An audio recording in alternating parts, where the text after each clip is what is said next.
एक ऐसे वक्त के बारे में सोचिए जब धरती पर सिर्फ खामोशी की सांसें चलती थी। एक ऐसा वक्त जब इंसानों का कोई नामो निशान नहीं था, जब जंगल हरे समंदर जैसे थे और समंदर रोशनी से भरे महासागर।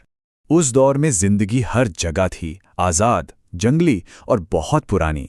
हम बात कर रहे हैं क्रिटेशियस काल की। ये विशालकाय प्राणियों का दौर था।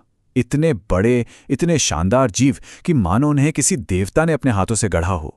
तो चलिए इस दुनिया में थोड़ा और गहराई से चलते हैं। हम बात कर रहे हैं आज से लगभग 6.5 करोड़ साल पहले की।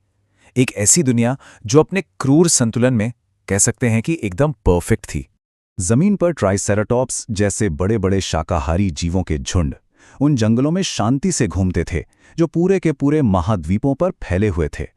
उनकी जिंदगी की एक अपनी ही लय थी, जन्म और मृत्यु का एक कुदरती चक्र। और आसमान पर तो एक अलग ही सिलसिला था।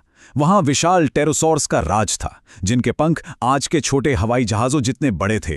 वो हवा को चीरते हुए उड़ते थे और समंदर की गहराइयों में बड़े बड़े समुद्री दानव राज करते थे। और इन सब के बीच जमीन पर था एक निर्विवाद राजा, टिरानोसॉरस रेक्स। 2 टन की मांसपेशियां, नुकीले पंजे और ऐसे दांत जो किसी भी चीज को चीर सकते थे। पता है, ये दुनिया अपनी क्रूरता में भी एकदम आदर्श थी। हर जीव का एक रोल था, हर दिल की धड़कन का कोई मतलब था। ये एक बैलेंस था, ये जिंदगी थी। लेकिन इस दुनिया को ये नहीं पता था कि उसकी हर सांस, हर कदम इस दुनिया में उसका आखिरी होने वाला है। क्योंकि ऊपर अंतरिक्ष के घने अंधेरे में कुछ बदल रहा था। चट्टान का एक विशाल टुकड़ा जो लाखों साल पहले पैदा हुआ था, एक सफर पर था। एक खामोश, अनदेखा और ऐसा सफर जिसे कोई रोक नहीं सकता था। और उसकी मंजिल वो सीधा हमारी पृथ्वी की ओर आ रहा था। और फिर वो दिन आ ही गया। इस घटना को हम चिकसुलब इम्पैक्टर के नाम से जानते हैं। ये नाम मेक्सिको की उस जगह से आया जहां कयामत ने जमीन को छुआ था। वो दिन जब आसमान हमेशा के लिए बदल गया।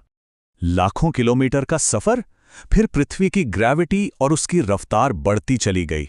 70,000 किलोमीटर प्रति घंटे से भी ज्यादा तेज। जैसे ही उसने वायुमंडल में प्रवेश किया, वो आग का एक ऐसा गोला बन गया जिसकी चमक हजारों सूर्यों से भी ज्यादा थी। और फिर टक्कर हुई। इस एक टक्कर से जो ऊर्जा निकली वो थी 10 करोड़ मेगाटन से भी ज्यादा। मतलब एक ऐसी ताकत जिसकी हम कल्पना तक नहीं कर सकते। समंदर वो तो एक पल में भाप बन गया और टक्कर से एक ऐसी लहर उठी जो 1 किलोमीटर से भी ज्यादा ऊंची थी। ये सुनामी हजारों किलोमीटर दूर के किनारों तक जा पहुंची। एक जबरदस्त शॉक वेव ने पूरे ग्रह को अपनी चपेट में ले लिया। पेड़ पौधे पल भर में राख, हवा खुद आग बन गई और चट्टान और धातु के टुकड़े वो दुनिया के कोने कोने तक, यहां तक कि अंतरिक्ष के किनारे तक जा पहुंचे। लेकिन ये अंत नहीं था, ये तो बस शुरुआत थी। टक्कर के बाद पृथ्वी पहले आग और फिर बर्फ की दुनिया में बदल गई। तो जो विलुप्ति हुई ना, वो 2 हिस्सों में हुई।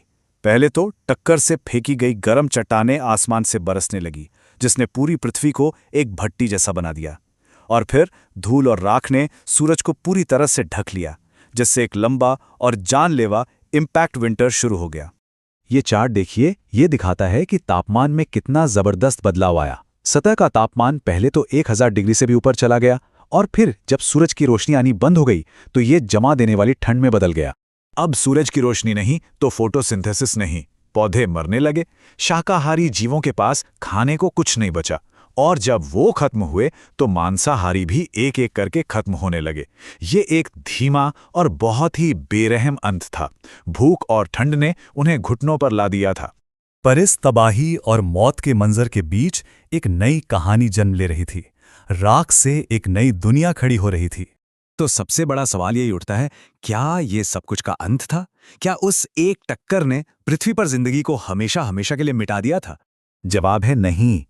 वो जिंदगी का अंत नहीं था, वो हमारी शुरुआत थी। जब बड़े बड़े जीव मिट रहे थे तो कुछ छोटे छिपकर रहने वाले जीव बच गए। वो जो जमीन के नीचे बिलों में या अंधेरे कोनों में दुबके रहते थे, जैसे कीड़े, उभयचर और हमारे शुरुआती छोटे रोएदार रिश्तेदार। इन विशाल शासकों का अंत इन छोटे जीवों के लिए एक नई दुनिया का दरवाजा था, हमारे पूर्वजों के लिए। ये घटना इतनी बड़ी थी कि इसने ग्रह की भूवैज्ञानिक याददाश्त में खुद को हमेशा के लिए दर्ज कर लिया। ये वो दिन था जब पृथ्वी मानो एक पल के लिए रुक गई थी, ताकि एक नए रूप में दोबारा शुरू हो सके। और यही तो सबसे हैरान करने वाली बात है। चिकसुलभ टक्कर ने जिंदगी को खत्म नहीं किया, उसने बस उसे बदल दिया। उसी विनाश से हमारे इतिहास के बीज फूटे। सोचिए, अगर वो तबाही ना होती तो शायद आज हम यहां ना होते। ये एक याद दिलाता है कि कभी-कभी एक अंत ही एक नई शुरुआत का भेष बदल कर आता है।